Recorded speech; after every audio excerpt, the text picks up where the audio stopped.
আমরা সকলেই জানি সারা বছর ইলিশ পাওয়া যায়, বাট সারা বছর ইলিশ পাওয়া গেলেও কিন্তু বর্ষার ইলিশের স্বাদ কিন্তু একদম অন্য রকমের হয়।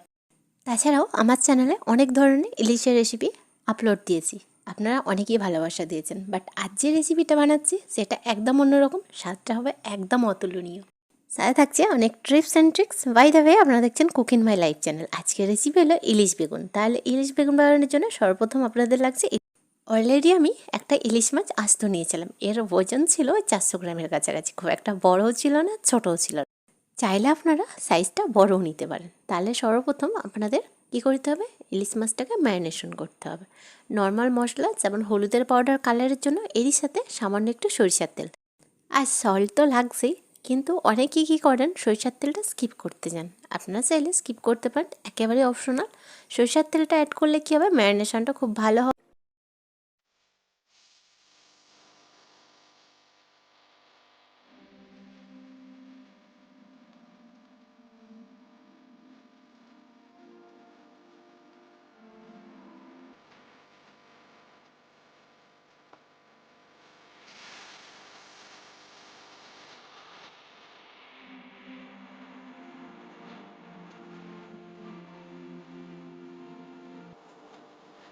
আচ্ছা, মাছটা ম্যারিনেশন হয়ে গেলে সাইডে রেখে দিতে হবে। এরপর হচ্ছে ইলিশ বেগুন বানানোর জন্য বেগুন লাগছে। 2টা বেগুন নিয়েছি, আর বেগুনটা অলরেডি আমি ওয়াশ করে দিয়েছি। ফার্স্ট আমি যেভাবে কাটিং করবো সেভাবেই কিন্তু আপনাদের লক্ষ্য রাখতে হবে। ফার্স্টেই যেটা করতে হবে, আস্ত বেগুনকে 1/2 করতে। অতি অবশ্যই বেগুনের ভিতরে পোকা টোকা যদিও থাকে ভালো করে চেক করে নেবেন। এই যে বেগুনের সামনের দিকটা মানে বোটার দিকটা ফেলে দিলাম।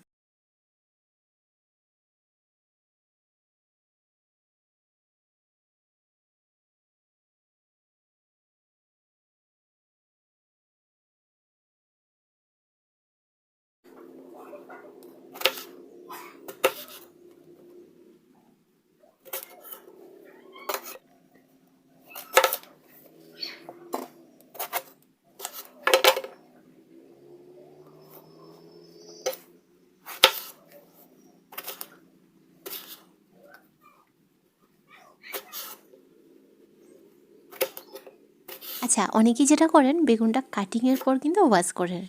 কোনো সমস্যা নেই, আমি কিন্তু বেগুনটা কাটিংয়ের আগে ওয়াশ করে নিয়েছিলাম। আপনারা চাইলে বেগুনটা কাটিংয়ের পরও ওয়াশ করে নিতে পারেন, ঠিক আছে।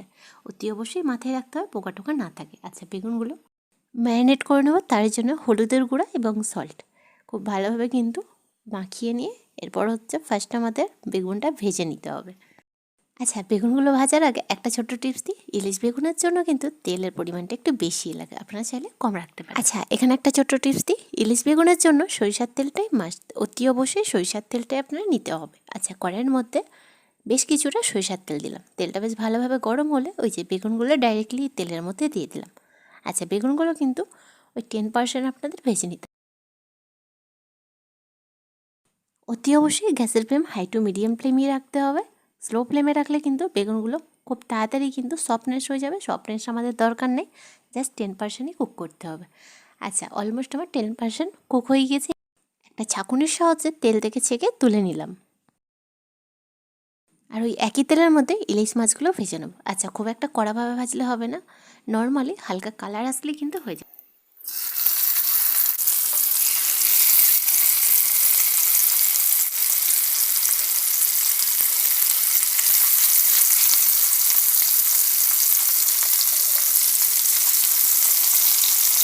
আচ্ছা, ইলিশ মাছটা সাইজে ছোট হলে কী হবে, কিন্তু ডিমওয়ালা দেখে নিশ্চয়ই বুঝতে পেরেছেন। আর বর্ষার ইলিশের স্বাদ সত্যি একদম অতুলনীয়।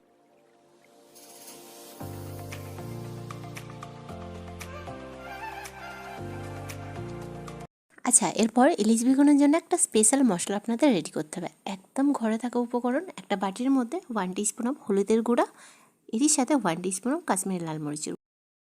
তারপর অল্প পরিমাণে পানি দিয়ে খুব সুন্দরভাবে এটাকে গুলে সাইডে রাখতে হবে।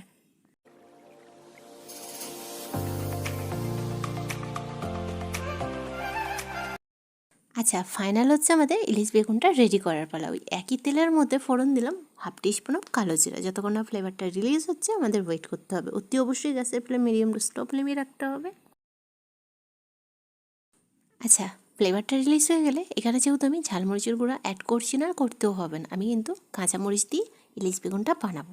এখানে আমি 6 থেকে 7টা কাঁচামরিচ মাঝখান থেকে চেড়ে লাগিয়ে অ্যাড করে দিলাম। কাঁচামরিচটাও ওই কুক হতে 3 থেকে 4 মিনিটের সময় লাগবে। আর যতক্ষণ না কাঁচামরিচের ফ্লেভারটা রিলিজ হচ্ছে আমাদের একটু ওয়েট করতে হবে।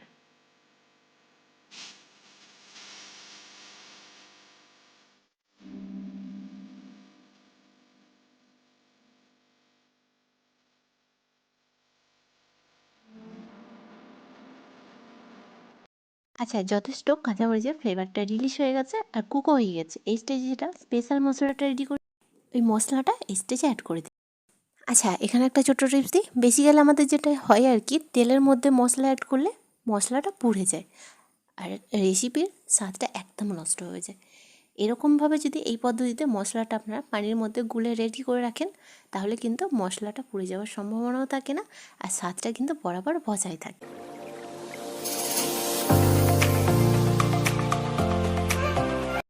আচ্ছা, এখানে আরও একটা ছোট্ট টিপস দিই। মশলাটা যেহেতু কাঁচা স্মেল থাকে, যতক্ষণ না রিলিজ হচ্ছে আমাদের একটু কষিয়ে নিতে হবে। গ্যাসের ফ্লেম অতি অবশ্যই মিডিয়াম টু স্লো ফ্লেমই রাখতে হবে। অলমোস্ট আমার মশলাটা কষানো কমপ্লিট। আচ্ছা, এখানে কিন্তু পরিমাণ মতো পানি অ্যাড করে দিলাম। ওই 3 গ্লাসের কাছাকাছি পানি অ্যাড করে দিলাম। তারপর খুব ভালোভাবে একবার মেশানোর পর আচ্ছা, পরিমাণ মতো সল্টটা অ্যাড করতে মোটেও ভুললে হবে না। আর এই প্রসেসটা খুব ফাস্ট করার জন্য ওপর থেকে ঢাকা অফ করে গ্যাসের ফ্লেম মিডিয়াম টু হাই ফ্লেমে রেখে কিন্তু এটাকে ফুটিয়ে যতক্ষণ না গ্রেভিটা খুব সুন্দরভাবে বলক আসছে, মানে ফুটে আসছে, ততক্ষণ আপনাদের ওয়েট করতে।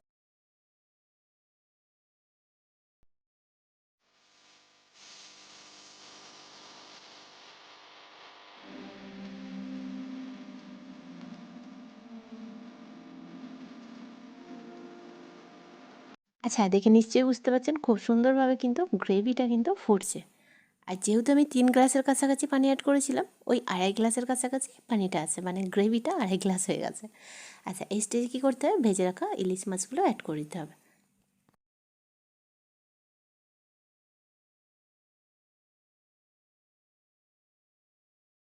আচ্ছা, ইলিশ মাছটা অ্যাড করার পর কিন্তু আবারও কিন্তু ঢাকাটা ওপর থেকে অফ করে দিতে হবে। যেহেতু ইলিশ মাছটা এখনই অ্যাড করলাম, ওর ফ্লেভারটা কিন্তু সমস্ত গ্রেভির মধ্যে অ্যাবজর্ব হওয়া যথেষ্ট উচিত।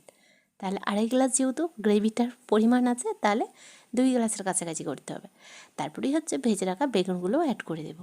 ইলিশ বেগুন রান্নাটাও অতি সহজ এবং সিম্পল। সামান্য উপকরণ এবং ঘরোয়া থাকা ইনগ্রিডিয়েন্টস দিয়ে আপনারা অতি সহজে সুস্বাদু এবং অসাধারণ একটা স্বাদের ইলিশ বেগুন বাড়িতেই কিন্তু বানিয়ে নিতে পারেন।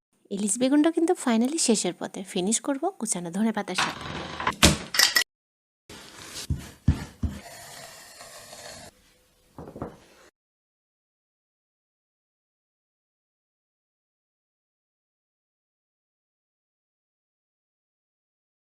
তাহলে দেখে নিশ্চয়ই বুঝতে পারলেন ইলিশ বেগুন বানানো কতটা ইজি, কতটা সিম্পল। বাড়িতে থাকা সামান্য উপকরণ দিয়ে কিন্তু ইলিশ বেগুন আপনারা উপভোগ করতে পারেন। একটা কথা জানিয়ে রাখি, বর্ষা চলে গেলে কিন্তু বর্ষার ইলিশের স্বাদ আর ফিরে পাবে না। সে একটা বছর ওয়েট করতে হবে। তাহলে আশা করছি প্রত্যেকটা রেসিপির মতো এই রেসিপিটা অনেকটা ভালো লেগেছে। ভালো লাগলে প্রত্যেকটা বারের মতো কমেন্টে জানাতে ভুলবেন না। বাই দ্য ওয়ে, আপনারা দেখছিলেন কুকিং মাই লাইফ চ্যানেল। আজকের রেসিপি ছিল ইলিশ বেগুন। আবারও দেখা হবে নেক্সট ভিডিওর সাথে। ভালো থাকবেন।